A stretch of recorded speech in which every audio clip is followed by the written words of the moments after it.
அனைவருக்கும் வணக்கம். என் பெயர் முனைவர் சே. ஜமுனா, தமிழ் துறை உதவி பேராசிரியர், நல்லமுத்து கவுண்டர் மகாலிங்கம் கல்லூரி. இன்று நாம் பார்க்க இருப்பது மாணிக்கவாசகர் இயற்றிய திருப்பள்ளி எழுச்சியினுடைய 9வது பாடல். முதலில் திருப்பள்ளி எழுச்சி என்றால் இறைவனை துயில் எழுப்புதல் என்று பொருள். மாணிக்கவாசகர் திருப்பெருந்துறையில் இருந்த பொழுது, அதாவது இன்றைய ஆவுடையார் கோயில் என்று சொல்லப்படுவது, அங்கு இருந்தபோது விடியற்காலத்தில் இறைவனை துயில் எழுப்புவதற்காக பாடிய பாடல்கள்தான் இந்த திருப்பள்ளி எழுச்சி பாடல்கள். அந்த பாடல் விண்ணக தேவரும் நன்னவும் மாட்டா விழுப்பொருளே, உன் தொழும்பு அடியோங்கள் மண்ணகத்தே வந்து வாழச் செய்தானே, வன் திருப்பெருந்துறையாய் வழியடியோம் கண்ணகத்தே நின்று கழிதரு தேனி கடல் அமுதே கரும்பே விரும்பும் அடியார் எண்ணகத்தாய் உலகுக்கு உயிரானாய் எம்பெருமான் பள்ளி எழுந்தருளாயே என்று இறைவனை குறித்து மாணிக்கவாசக பெருமான் பாடி அருளியுள்ளார். அதாவது விண்ணக தேவரும் நன்னவும் மாட்டா விழுப்பொருளே என்போது, அதாவது வானுலகில் இருக்கக்கூடிய தேவர்களுக்கு கூட நெருங்குவதற்கு அரியவனாக இறைவன் இருக்கிறார் என்று குறிப்பிடுகிறார். இதற்கு சான்றாக அந்த அடிமுடி தேடிய கதையை நாம் எடுத்துக்கொள்ளலாம். இறைவன் ஆதி அந்தம் இல்லாதவன். அப்படி இருக்கும் பொழுது எவரும் இறைவனை எளிதில் நெருங்க இயலாது. அது விண்ணுலகத்தில் இருக்கக்கூடிய தேவர்களாக இருந்தாலும் சரி என்கிறார்கள். இதில் இன்னொரு உட்பொருளும் இருக்கின்றது. அது அடுத்த அடியை பார்க்கும் பொழுது நமக்கு புரிய வரும். உன் தொழும்பு அடியோங்கள் மண்ணகத்தே வந்து வாழச் செய்தானே அப்படிங்கிறார். அதாவது இந்த சாதாரண மண்ணுலகத்தில் வாழக்கூடிய மக்கள் உன்னை வணங்கும் போது அந்த அடியவர்களுக்காக இந்த மண்ணுலகிற்கே வந்து அருள் செய்து அவர்களை வாழச் செய்தவன் என்கிறார். அப்போ அந்த விண்ணுலகத்தில் இருக்கக்கூடிய தேவர்களுக்கு கூட எட்டுவதற்கு அரிதானவனாக இருக்கக்கூடியவன் மண்ணுலகில் வாழும் சாதாரண அடியவர்களுக்கு மண்ணுலகிற்கே வந்து அருள் செய்கிறார் என்றால், உண்மையான அடியவர்களுக்கு இறைவன் எப்பொழுதுமே எளிமையானவன் என்பதை இங்கே நம்மளுக்கு புரிய வைக்கிறார். இதற்கு சாட்சியாக மாணிக்கவாசகரின் பொருட்டாகவே அவர் திருவிளையாடல்கள் புரிந்திருப்பதை நாம் அறிவோம். அந்த நரியை பரியாக்கியது, பிட்டுக்கு மண் சுமந்தது, இதெல்லாம் மாணிக்கவாசகரின் பொருட்டாக சிவபெருமானால் நிகழ்த்தப்பட்ட திருவிளையாடல்கள். சிவபெருமான் தன்னை ஆட்கொள்ள வேண்டும் என்பதற்காக மாணிக்கவாசக பெருமான் துடியாய் துடித்தவர்.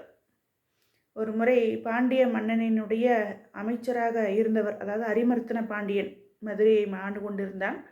அவருடைய அமைச்சராக இருந்தவர் தான் மாணிக்கவாசக பெருமான். அவருடைய மாணிக்கவாசகன் என்ற பெயரே அவருடைய குருநாதர் அவருக்கு வழங்கிய பெயர். அவருடைய உண்மையான பெயர் வாதவூரார் என்பதை நாம் அறிந்ததே.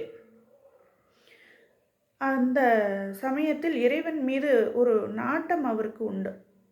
எனவே அந்த மன்னன் குதிரை வாங்குவதற்காக கொடுத்த பொன்னையும் பொருளையும் எடுத்துக்கொண்டு வந்து கொண்டிருக்கும் பொழுது அந்த திருப்பெருந்துறையில் அவருடைய நாட்டம் சென்று விடுகிறது. அங்கேயே தங்கி விடுகிறார்.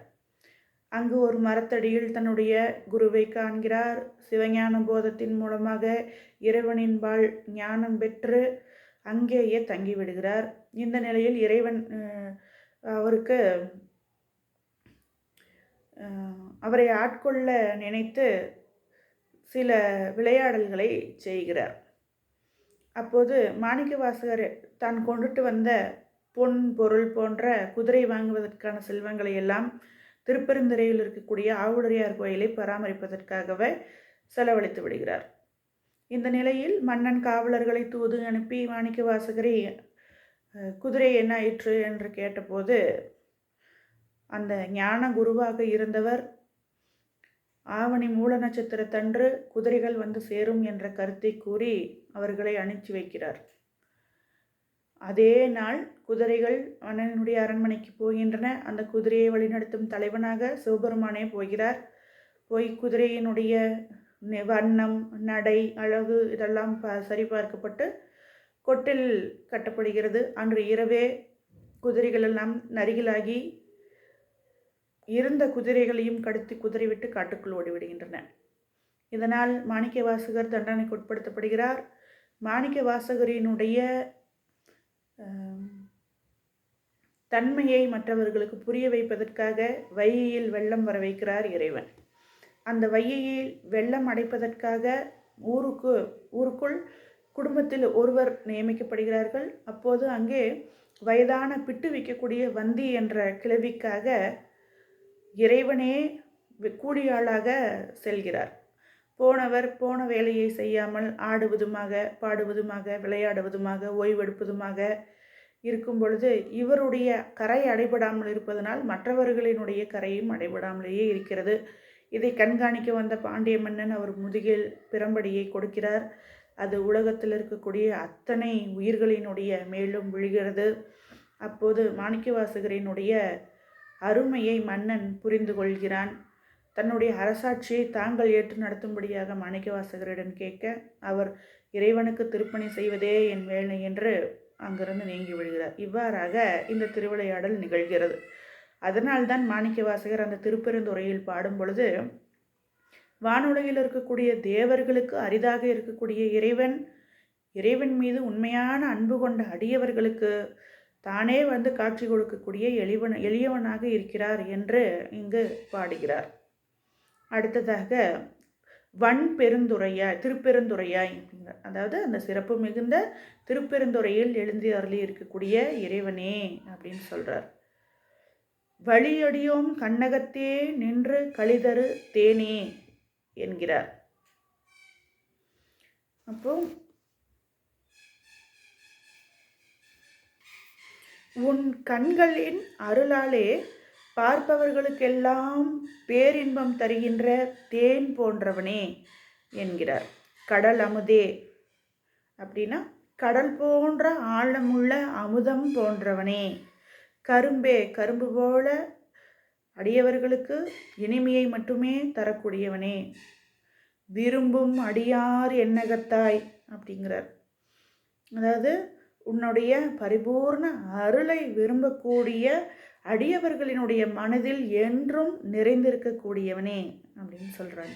உலகுக்கு உயிரானாய் எம்பெருமான் பள்ளி எழுந்தருளாயே அப்படிங்கும்போது அதாவது இந்த உலகத்தில் இருக்கக்கூடிய எல்லா உயிர்களுக்கும் காரணமாக இருக்கக்கூடிய பரம்பொருள் இறைவன். அப்படிப்பட்ட இறைவனே நீ எழுந்தருளி உறக்கத்திலிருந்து எழுந்து எங்களுக்கு அருள் புரிவாயாக என்று வேண்டுவதாக இந்த பாடல் நம்மளுக்கு கூறுகிறது.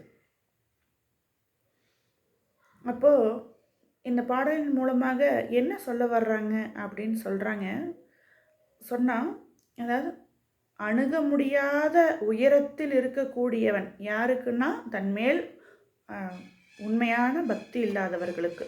அதே சமயம் தன்னுடைய அடியவர்களுக்கு மிக அருகில் இருக்கக்கூடியவனாகவும் இறைவன் திகழ்கிறான் என்பதை இந்த பாடல் நமக்கு எடுத்துரைக்கிறது.